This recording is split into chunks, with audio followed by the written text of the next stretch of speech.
Well, Cam, it's been a little bit of a off and on and off and on process to get here, but you are going to be fighting in the King in the Ring tournament this weekend. How has the whole process to actually get here affected you, do you think? It's been long, but you try not to think about it too much. You just take it as it comes. What did it end up being? A little bit more than 6 months, but we just took it in kind of like 4-week increments every time the government made an announcement. So nothing too stressful. Did you think that, when they announced this date for it, that, you might have to face another time where it gets postponed again because of the whole Omicron situation and how that sort of took over the world at the click of a fingers? It did, yeah, that was something that I was thinking about, but I was pretty confident that the New Zealand government kind of sussed it out, and all the delays and stuff, you just can't keep doing that forever, so I was confident that it was going to happen. How do you feel about going into this weekend knowing that there's not going to be any fans in the audience? They'll all be next door watching in a I think it's just a room on big screens. You might be able to hear them cheer if you're not fighting. I'm pretty excited. It's a special thing. I don't think it's going to happen too many more times. I think this might be only one of a few select fight nights where there'll be no crowd, and I think it's going to be quite intense, and it's going to heighten all your emotions and all your feelings a little bit more, I reckon. So I'm excited for it. It's quite an interesting way to look at it. You talk to a lot of the fighters in the UFC, they either love it or they hate it, and I guess if you're used to fighting in front of the fans, then you might get a little bit too accustomed to it. But personally, I find it quite fun watching without fans, because you got no one to block out the noise of the punches landing and the kicks landing. Yeah, I think it also makes listening to the corner a little bit easier, not just your corner but the other corner as well, which is interesting. So yeah, I'm excited for it because I know this is a chance that probably won't happen again. Yeah. This is your second tournament within a pretty quick time span, but with COVID, it's not really a quick time span. It's more just a King in the Ring show's quick time span. But you impressed in that first one. You did get dropped by a spinning back fist, I think it was, which was, that shit happens. Yeah. How are you feeling heading into this one? I feel good, feel confident. Built up a lot of momentum over the last year, even with the lockdown. Just kept training through. So I think it's just the delays have just helped me kind of add layers and layers to my game. So I feel confident going in. How has your process been going? Basically, fight camp off, and now another fight camp. It's just been how can I describe? We just kind of used as much science, I guess, as possible, like sports science, to saying how to deload our bodies, how to take care.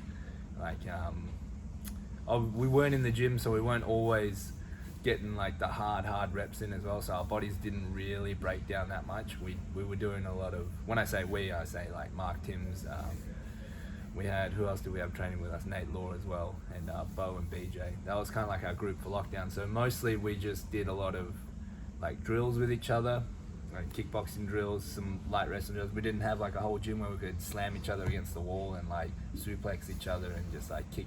We weren't able to get that much sparring in either. So I think the delays were all good. We were able to preserve our bodies and deload properly and build upon kind of each delayed camp. How important is it to be able to have had that time to deload your body when you've got, this tournament is a pretty unique situation where you can fight up to 3 times in a night?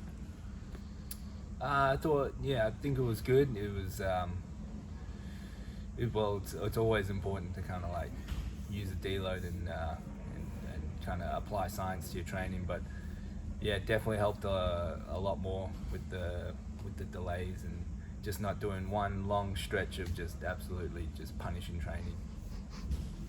Fair enough. I mean, that makes perfect sense.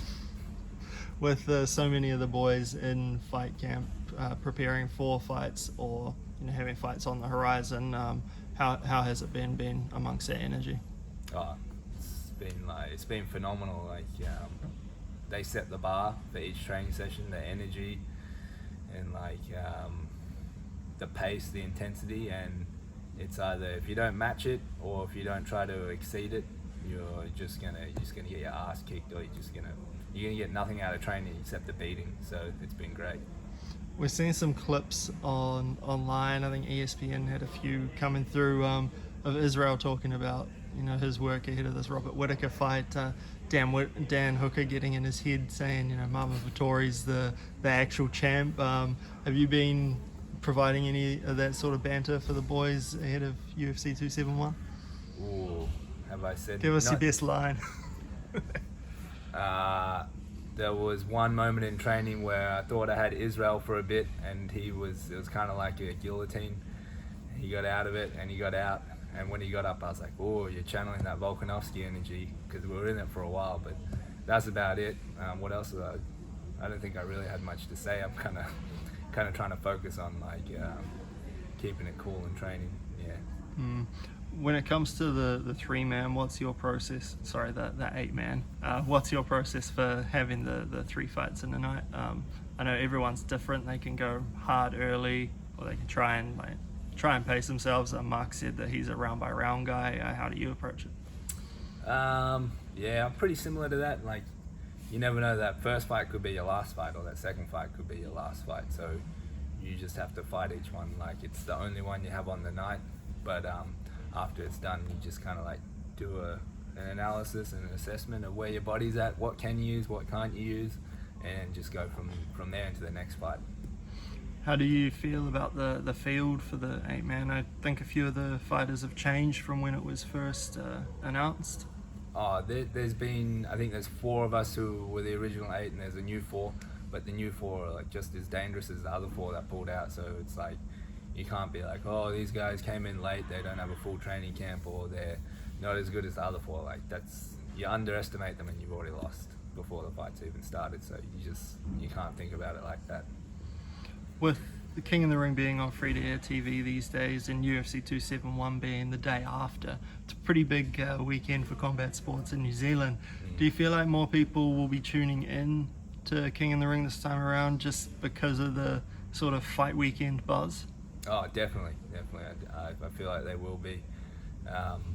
Also, the fact that we're in red light and people can't really go out. I think people will be at their houses and stuff with their mates, and they'll have a watch party, and it just makes it that much more exciting. Sweet. And just finally, what are you expecting from yourself this weekend? I'm expecting to win. I've put in so much training and time into this. It's all I've been thinking about since I started that first camp at the start of June. So I'm just thinking win.